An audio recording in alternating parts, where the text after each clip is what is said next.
Hi there, I'm Julie Harris. I'm an accountant who specializes in working with therapists in private practice.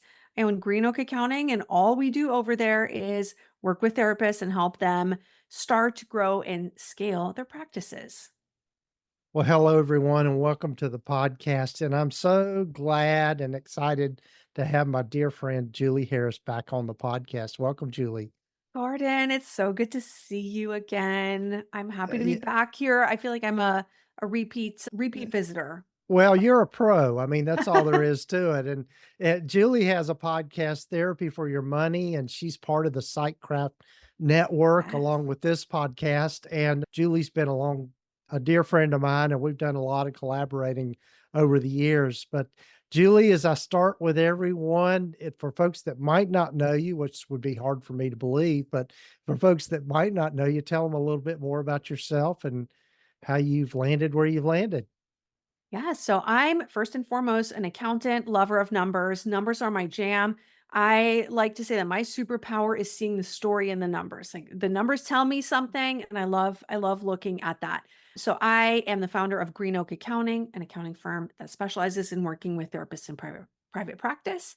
I'm an author. My book is Profit First for Therapists, where I talk about this amazing cash flow management system and I've customized it for therapists in private practice at every stage and I host the Therapy for Your Money podcast. I do a lot of speaking in between all of those things, so you Mhm. might see me out and about at a I think Julie and I are both gonna be at the Wise Practice Summit in October. sure So here will. it coming up probably when this episode, those listening, probably in just a few weeks. So Yes. yeah. So but Look yeah. forward So to seeing you there and grabbing all some right. lunch. Yeah. So, Julie and I were talking before we started recording, and just one of the things that she does a lot of work with helping therapists, particularly group practice owners, is figuring out how to compensate their therapists. And Mhm. I know that in Julie's book, Profit First for Therapists, she used one of the stories that I had, and we can maybe retell that story about a mistake I made early on around compensation of just picking something too random, thinking, well, this sounds good without really looking at my numbers or understanding that. So, Julie, tell folks maybe I guess maybe a good place to start, or what are the things people need to take into consideration when they're thinking about compensating their people? Yeah. It's so interesting to me that in group practice, compensation can literally make or break your business, right? Because in most group practices, well, almost all of them, compensation is going to be the single largest expense in the business, right? And the only times Mhm, that's not the case is at the very, very beginning of group practice. If you're hiring one part-time clinician, right, that might not be the biggest expense. But if you've got a group practice with 5, 10, 50 clinicians, 100% always it's going to be the single largest expense. And yet, there's not always a lot of thought that's put into that really, really big decision of how much am I going to spend on this and how am I going to set an intentional compensation model. And I love that you shared this story for the book, which is the early stages of your group practice, right? Where you mhm, set compensation models for, I think you had 3 team members, mhm, and it was just kinda like, "Oh, yeah, this sounds about right. This is what someone across town is doing. mhm, This is gonna be our compensation model." And, that's often how that decision is made, right? It's like asking a Facebook forum, like, "How much are you guys paying?" Or, "I heard, this person I interviewed got offered this much money for a competing practice." And that's all well and good, but one of the cornerstones of any small business, and a private practice is a small business, is that it has to make money.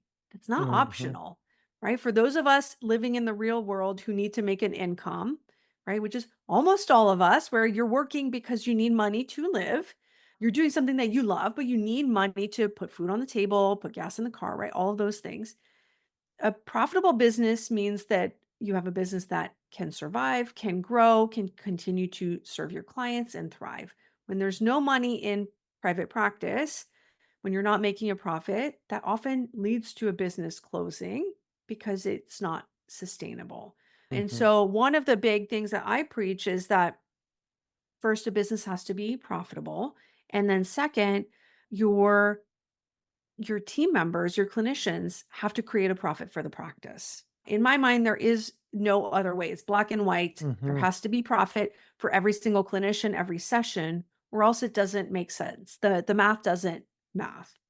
Right, right. Yeah, and to of course, I would encourage people to get your book, Profit First for Therapists, because Julie does such a great job of breaking down the minutia of all of this in Mhm. terms of just understanding, not only compensation, but just thinking about profit and being very business minded with everything. But that kind of the short version of the story we're talking about is that when I started my group practice, I originally was just using what we refer to as a contractor model. So in Mhm. other words, I was just paying them a percentage of what they brought in.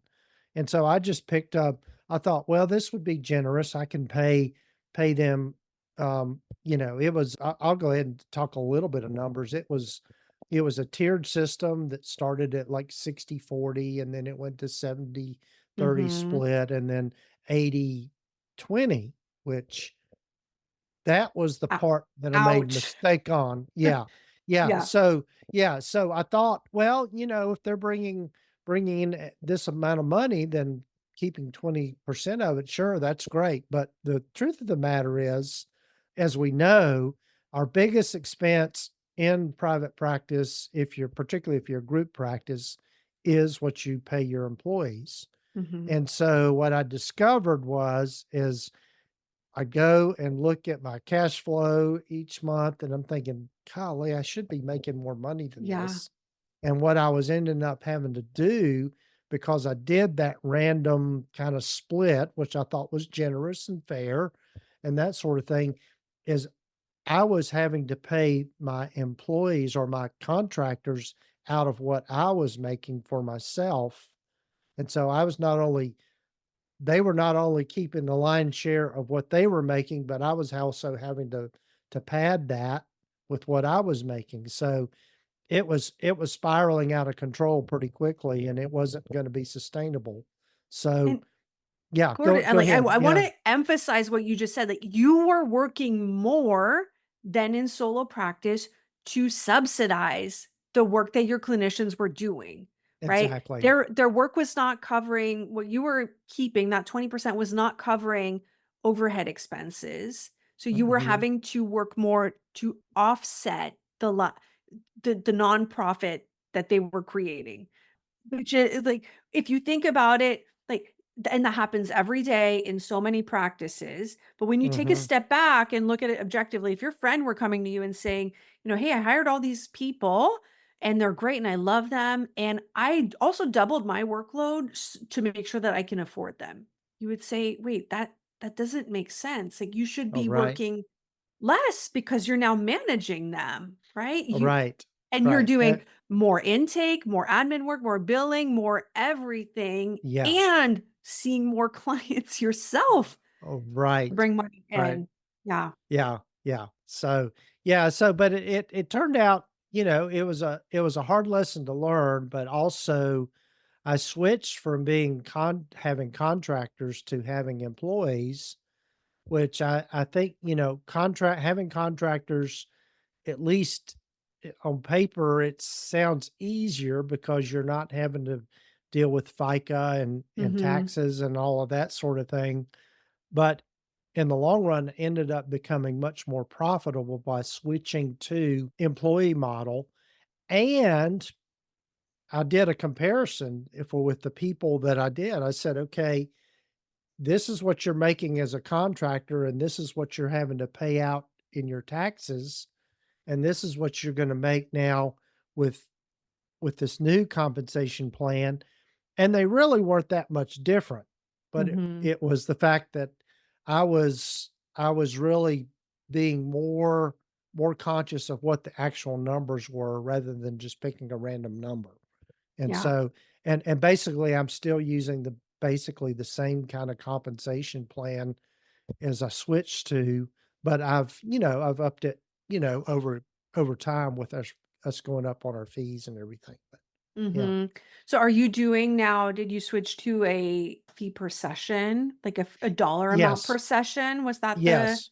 Yeah, that's I think for people that are in like my practice, we're an insurance-based practice, so Mhm.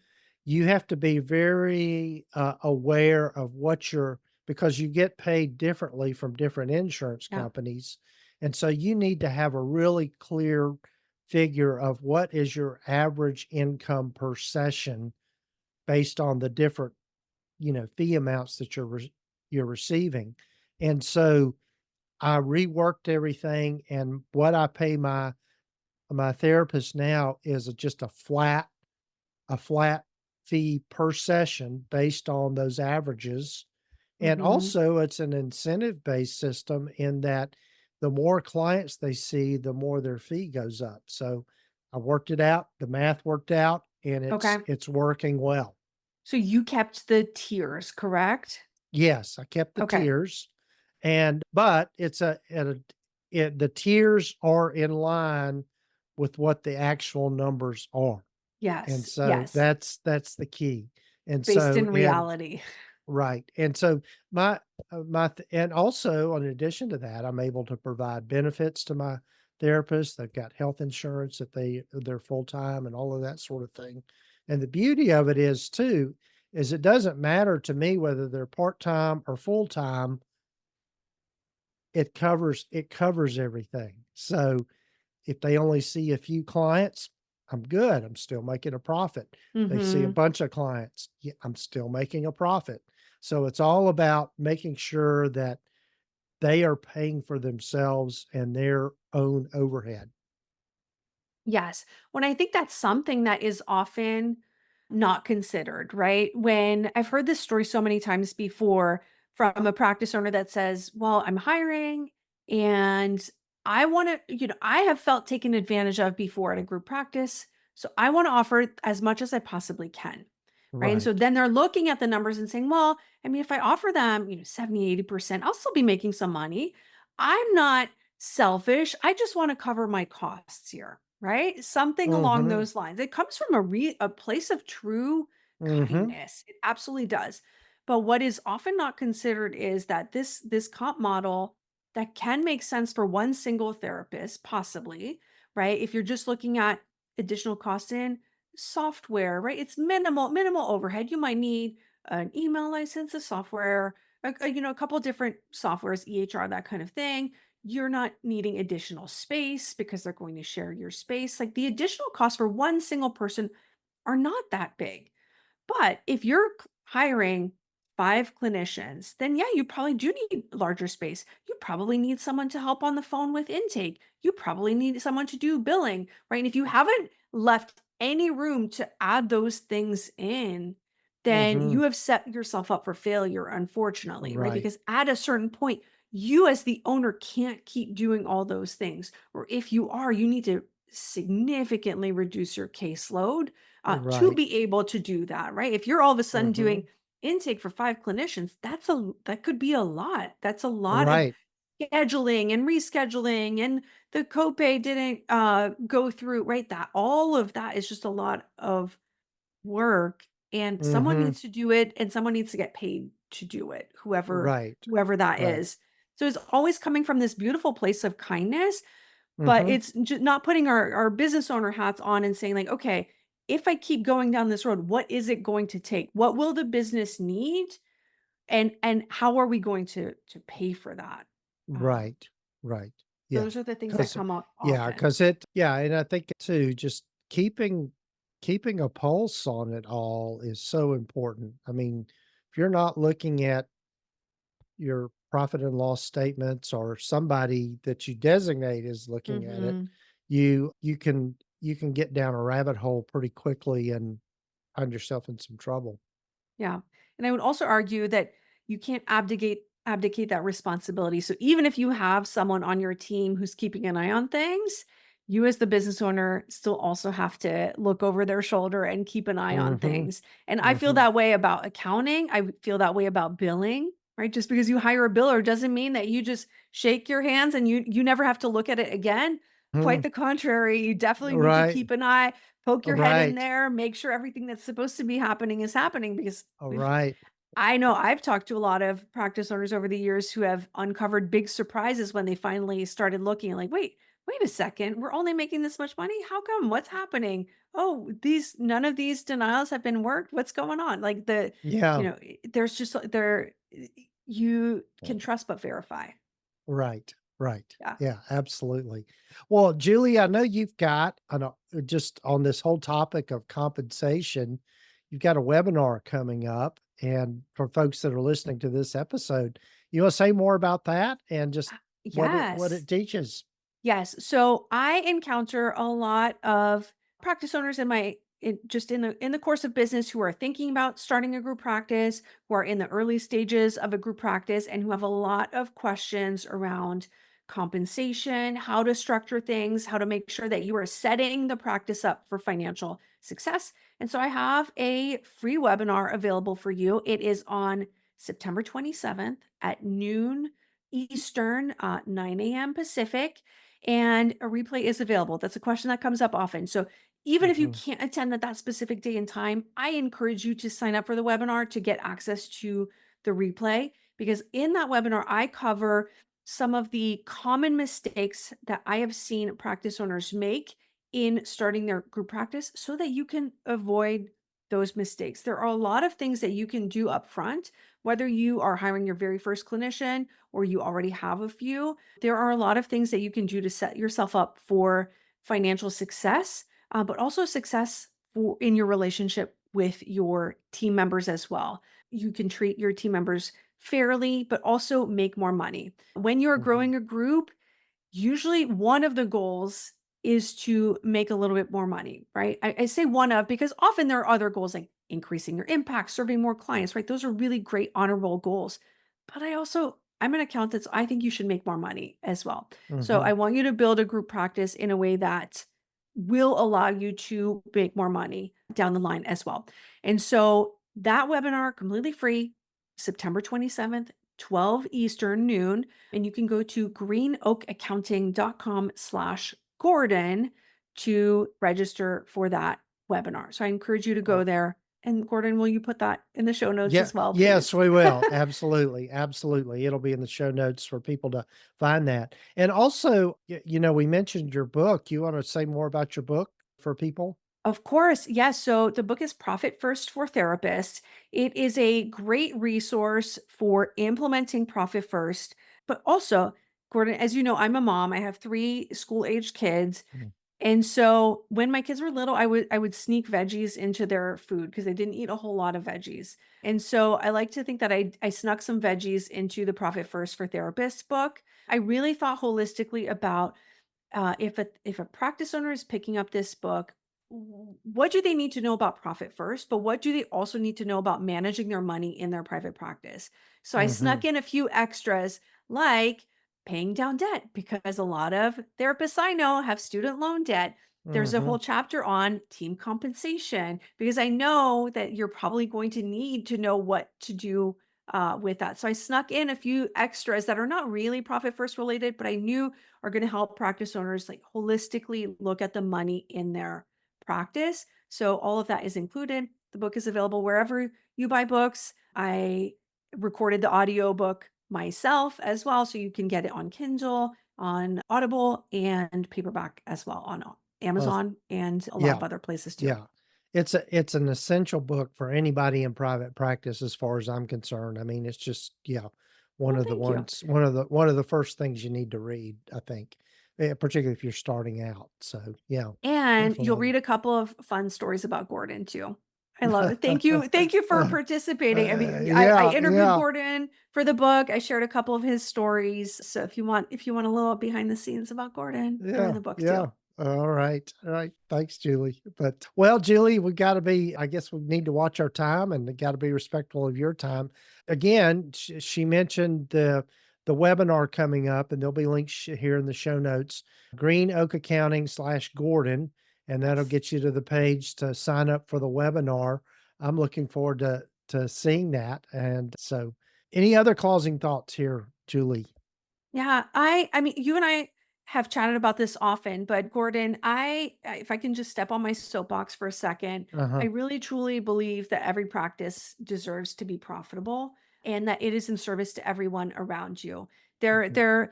This is shifting, but there has been this kind of thought in the mental health industry that you almost have to be a martyr to be a therapist, right? Like you're not going to make any money in this business, or you shouldn't be thinking about money. You should just be helping your clients.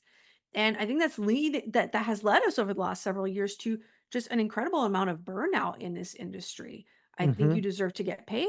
You deserve to get paid well. You deserve to be able to take time off, go on a vacation, have health insurance, contribute to retirement. Like all those things are things that you absolutely can and should expect to be able to do as a practice owner. You should expect those from your practice, and it is doable, right? That's the good news. And that I feel like that's what I have to shout from the rooftops. It is possible. It's not easy every day, but it absolutely is possible. Right. And you can go build the practice that is your dream, not your nightmare. Right, right. And yeah, and I would add to that, Julie, one of the things that I think most of us that get into this field do it because we have a passion for helping people and helping them work through things. And if you're not making a profit, you're not going to be able to keep doing that. And so you Yeah. have to do that. I see it all the time where people just they get into this money mindset, which that's a whole other episode we could do. Just not being able to of really undercutting themselves and not valuing what they're worth in terms of their professional ability and the fact that people want are willing to pay for that help. Yeah, and even if you are working with clients who are struggling financially, that doesn't mean that you have to be in that same situation. You don't have to put Mhm. yourself there in a place of struggle. It's okay to be able to pay your bills and to do things that are Mhm. going to allow you to do that. You should be able to pay off your student loans and just do all the things that are part of life. Right, right. Well, Julie, we'll have you back and be sure and check out the webinar. Again, greenoakaccounting.com/Gordon and sign up. I hope everybody will do that. Yes, go get access to that great resource and make sure that your next hire is a profitable one. Yes. See you, Julie. Thanks, Gordon.